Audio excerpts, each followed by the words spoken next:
បាទសូមជម្រាបសួរបងប្អូនជួបគ្នាសាថ្មីជាមួយនឹងខ្ញុំរបស់ខ្ញុំបាទ Creative បាទអញ្ចឹងថ្ងៃនេះគឺខ្ញុំសូមប្រាប់តកតងទៅនឹងការឆែកលេខទូរស័ព្ទដៃរបស់យើងអញ្ចឹងណាបាទ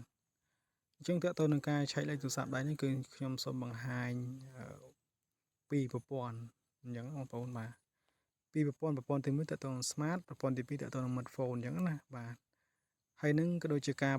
ភ្ជាប់ជាមួយគម្រោងបាទគម្រោងរបស់ Smart និង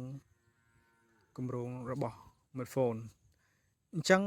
ដើម្បីធ្វើការឆែកលេខគឺយើងចូលទៅកម្មវិធី Phone បាទ Phone ដាក់សញ្ញានេះបងប្អូននេះបាទ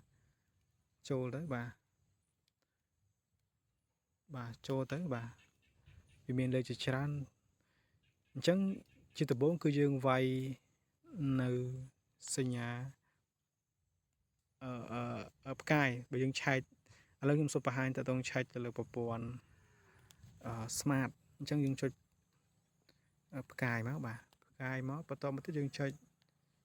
400បាទ400ហើយទ្រង់ជ្រូកបាទទ្រង់ជ្រូកហើយយើងបញ្ជូនបាទពេលថា call នេះបាទបញ្ជូនទៅ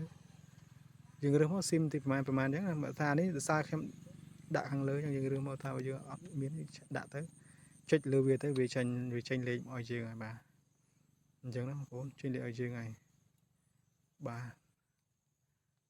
អូខេបងប្អូនវាចេញលេខឲ្យយើងអញ្ចឹងណាបាទអញ្ចឹងរបៀបភ្ជាប់គម្រោង1រៀលកន្លះភ្ជាប់គម្រោង1រៀលកន្លះហ្នឹងគឺយើងចុចទី1ចុចទៅលើផ្កាយបាទផ្កាយហើយទៅមក17 10បាទផ្កាយ150ផ្កាយលេខ1ហើយនឹងទ្រង់ជ្រូកសម្រាប់ការភ្ជាប់នេះគឺយើងភ្ជាប់ទៅលើវាមាន2 option បាទអានេះគឺយើងភ្ជាប់ទៅលើ data បាន10 GB ជាមួយនឹងនាទីការ call គឺបាន60នាទីនិង message បាន100 message អញ្ចឹងណាបាទនឹងយើងធ្វើភ្ជាប់អញ្ចឹងគឺយើងបាន10 data គឺអ៊ីនធឺណិតបានចំនួន15 GB បាទមួយទៀតបាទយើងលុបចោលបាទមួយទៀតយើងភ្ជាប់គម្រោងដូចគ្នាដែរគឺ17 10ផ្កាយ150ទ្រង់ជ្រូកអានេះគឺយើងភ្ជាប់ជាមួយនឹង data បានចំនួន10 GB បាទ10 GB ប៉ុន្តែវាឲ្យនាទីមានថានាទី call របស់យើងហ្នឹងគឺ1000នាទីបាទបើបងប្អូនត្រូវការ call ដូចជាអ្នកមានសង្សារមានអីឬក៏អីផ្សេងដែលបងប្អូនគិតថាចង់ call ច្រើនជាងការប្រើប្រាស់អ៊ីនធឺណិតគឺយើងភ្ជាប់គម្រោងបែបនេះបាទ17 10បាទផ្កាយ150ទ្រង់ជ្រូកអានឹងបញ្ជូនទៅគឺវាអូតូគឺវាភ្ជាប់ជាមួយនឹង10បាន 10 GB ជាមួយនឹង1000នាទីហើយនឹង1000សារបាទអានឹងការសម្រាប់ភ្ជាប់ជាមួយនឹងប្រព័ន្ធ Smart បាទអញ្ចឹងខ្ញុំសូមលុបចោលបាទដោយសារខ្ញុំបង្ហាញពី option បាទទៅលើប្រព័ន្ធSmart អញ្ចឹងខ្ញុំសូមបង្ហាញទៅលើប្រព័ន្ធ Smartphone ម្ដង Smartphone គឺយើងការឆែកលេខគឺយើងដូចគ្នាគឺយើងវាយផ្កាយសិនបាទវាយផ្កាយឲ្យ9បាទ9ពីដើមបាទទ្រង់ជ្រូកបញ្ជូនយើងជ្រើសរើសមកបាទជ្រើសរើសមកបាទចុចបញ្ជូនមកវានឹងចេញលេខឲ្យយើងអញ្ចឹងបងប្អូនបាទវានឹងចេញលេខឲ្យយើងហើយបងប្អូនបាទវានឹងចេញលេខឲ្យយើង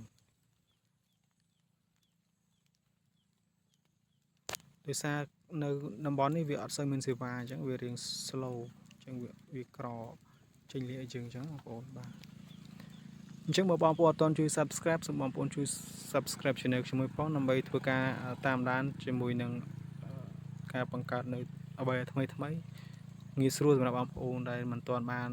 យល់ច្បាស់បងប្អូនអាចមើលវីដេអូខ្ញុំបានបាទហើយក្នុងការ like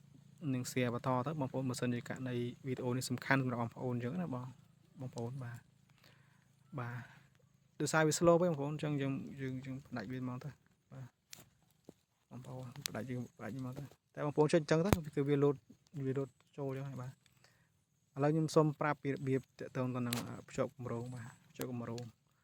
អញ្ចឹងភ្ជាប់គម្រោងគឺខ្ញុំសូមបង្ហាញទៅលើពីរដែរបាទមួយបានទៅលើនីតិនិងបានទៅលើ data internet រយៈពេលមួយសប្តាហ៍ដូចគ្នាអញ្ចឹងណាបងប្អូនបាទអញ្ចឹងដំបូងយើងចុចងាកផ្កាយហើយបន្តមកទៀត1535បន្តមកទៀតយើងចុចផ្កាយបាទផ្កាយ150ដូចគ្នាបងប្អូនអានេះយើងភ្ជាប់150បាទទ្រង់ជ្រុកមកបញ្ជូនទៅវានឹងចេញបាទវានឹងជាប់ data យើងចំនួន15 MBដូចគ្នាបាទ15 MBនាទីដូចគ្នាបាទហើយមួយទៀតគឺយើងលុបចោលឬដាក់ផ្កាយ1535ផ្កាយ$1បាទ$1បញ្ជូនទៅវាបាន8 GB បាទប៉ុន្តែដោយឡែក8 GB ហើយការនាទីខលគឺបាន1000នាទីបាទ1000នាទីបងប្អូន1000នាទីអញ្ចឹងយើងអាចធ្វើការខលបាន1000នាទីប៉ុន្តែបើសិនករណីយើងអត់ចង់បានភ្ជាប់មួយរៀលកន្លះទេយើងភ្ជាប់មួយរៀលបានអញ្ចឹងបងប្អូនធ្វើការភ្ជាប់ហ្នឹងទៅអញ្ចឹងវីដេអូខ្ញុំមានតែប៉ុណ្្នឹងបងប្អូនបើសិនបងប្អូនគិតថាមានសារៈសំខាន់សម្រាប់បងប្អូនក៏ដូចជាអ្នកដទៃទៀតបងប្អូនអាចជួយ Subscribe ក៏ដូចជាជួយ Share វីដេអូនេះបន្តទៀតទៅកាន់មិត្តភ័ក្តិបងប្អូនក៏ដូចជាអ្នកផ្សេងឲ្យគាត់បានដឹងពីរបៀបការឆែកលេខក៏ដូចជាការភ្ជាប់គម្រោង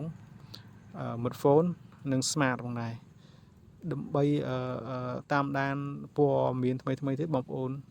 មេត្តាជួយ Share ផងបាទជួយ Subscribe ចឹងបងប្អូនដើម្បីជួយលើកកម្លាំងទឹកចិត្តខ្ញុំក្នុងការធ្វើវីដេអូថ្មីបន្ថែមទៀតជូនបងប្អូនហើយដល់ឡែកបើសិនបងប្អូនចង់ឲ្យខ្ញុំធ្វើវីដេអូអីបង្ហាញបងប្អូនអាចcomment ខាងក្រោមបាទcommentខាងក្រោមខ្ញុំ